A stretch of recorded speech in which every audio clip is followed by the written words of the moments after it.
Nope. You good? Yep. How's it going? Good video of you guys.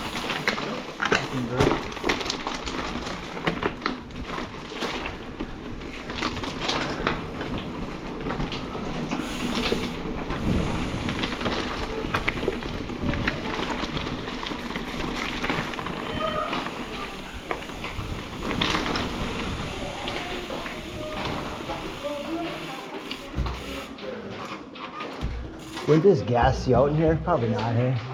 I don't know, maybe it's a diesel. Oh, no, there's Chris. Is Right. that your crew, Chris? Yep. Okay. Yep. Yeah, we need to do something like, sacred doom or something like. Is that, Do you want to join them for this little spot? yeah, kind of. Feeling them? I kind of never been in there, and I think it might not be a bad idea. Yeah, okay. All right, drive me here for.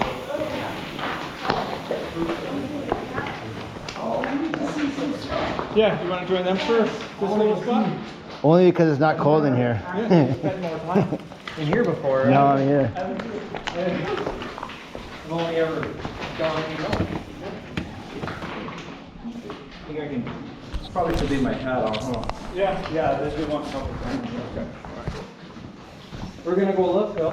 Oh, wow. Yeah. You coming? The tour just went that way, so we got perfect timing.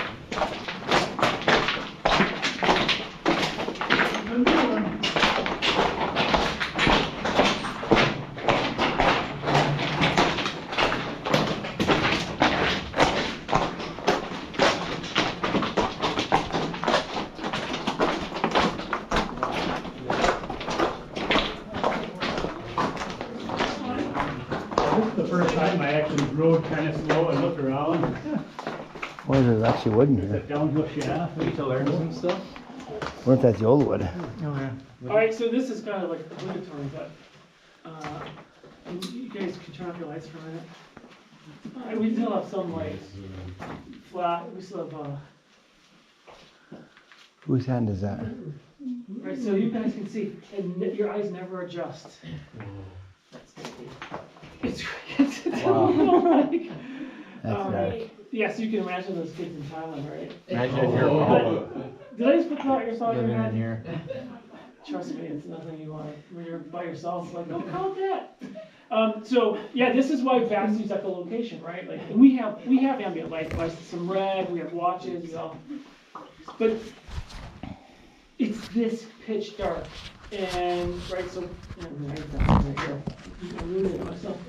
so bats use the echolocation to get around, and because they can't see anything. It's like this just amazing technology that these bats have evolved, and they can obviously find their way around in conditions like this. I mean, we will find bats like 4 levels down. They passed up like a mile of good habitat to park themselves for the winter. It's like, why did you do that? Of course, we're trying to figure that out, but anyway, you can turn your lights back on. But I just thought so it's cool. so there are times where I'm like, so I've had my purchasing folks be like, why are you buying this $500 headlamp? Because I'm underground for 6 hours. You don't want it to go out. Yeah, they want to go out. Exactly.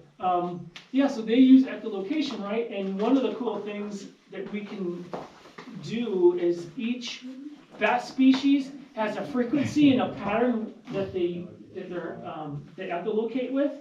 So we can use these ultrasonic recorders to pick up their echolocation calls and determine the species by the frequency and the pattern of their call. We do most of that work in the summertime and wherever we're trying to find critters. Yeah, it's a cool piece of technology that's always evolving. Are the Huge bats, amounts of data. are they only calling when they're flying? Or are they hanging and calling too?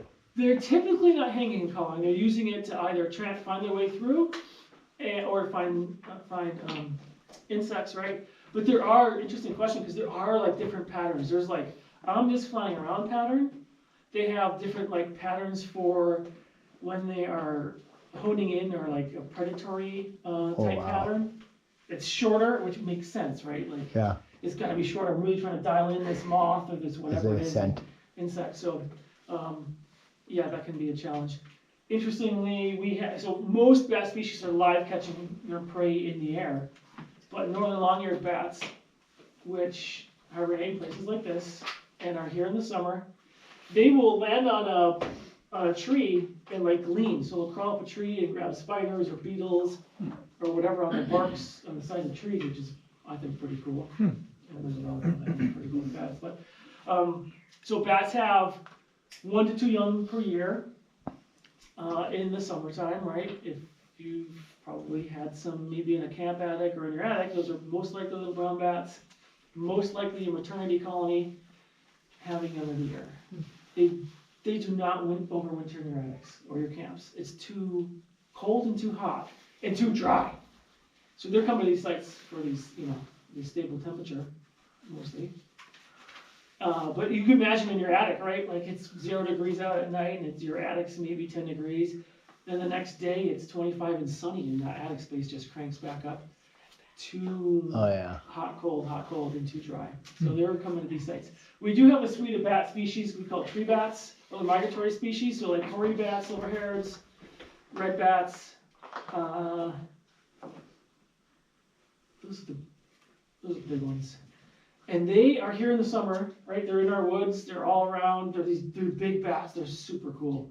They're like this big, they have silver tipped, or like they look like they're frosted, like from the 80s. And then they migrate from the north all the way south to like Georgia or somewhere warm, North Florida, Arkansas and whatnot. And they will spend the winter there, like a lot of parents. Yeah. That's familiar. And when it's cold, like there'll be cold snaps and they'll go into torpor under leaf litter or trees, tree trunks or whatnot. But when it's warm and there's insects, they're still active and they're out doing their thing, collecting bugs and being active. So, yeah, those things are cool. Every once in a while, we'll get one in a site and over winter, and it's pretty exciting, of course, because you know, like the species you haven't seen before. They're like these big bats. If we see any big browns, I'll point them out. Big browns I always love seeing because they are like sizable. They're like way bigger than the little browns we saw already today. And they have like a large, like a golden fur. It's a little longer. It reminds me of my golden retriever. So it's nice to pet those guys. They hurt a little more when they bite you. That bigger bat, bigger bite. I don't know. Cool. Any questions so far? The most common one is the brown bat? The most common is a little brown bat. Yeah. Little brown. So that's like flying around your house and stuff is probably a little brown? Yeah, most likely. Sometimes big browns, but mostly little browns. Yeah. Yeah. And the numbers are creeping back up? Yeah, good point, Chris. I don't think I brought that up. So the numbers, so we've had like in Michigan across the board with little brown, northern long-eared bats, that species I said is federally endangered, has declined like 98%, 98.5%. And they have remained at that level. Luckily, they haven't blinked out. We still find a few every year, but just like less than a handful. The little browns have stabilized in Michigan and are starting to increase slightly, actually. Some places